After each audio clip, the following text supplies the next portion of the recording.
Divorce পেপারে sign করে দিয়েছি কিনা এটাই তো বলতে চাও? এই নাও, সাইন করে দিয়েছি।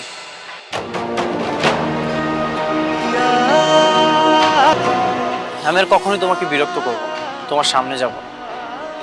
এটা সত্যি, ছোটবেলা থেকে তোমাকে ভালোবাসাতে ভালো রাখতে চেয়েছিলাম, কিন্তু সেই ভালোবাসা যে তোমার গলার কাটা হয়ে যাবে সেটা বুঝতে পারিনি। আসলে একতরফা ভালোবাসা গেলেও ভালো থাকা যায় না। তুমি সত্যি সাইন করে দিয়েছো? হ্যাঁ সত্যি। দেখো, আমি চাই না তুমি সাইন করো। আমি আসলে ভুল মানুষকে ভালোবেসে ফেলেছিলাম। আমি চাই তোমার সঙ্গে থাকতে। কিন্তু আমি চাই না থাকতে। আমি এমন একজনকে চেয়েছিলাম যে আমার মতো করে আমাকে ভালোবাসবে। আমি জানি তোমার ভালোবাসার মানুষ তোমাকে তাড়িয়ে দিয়েছে। আমি কারো অপশনে থাকতে চাই না। ভালো থেকো।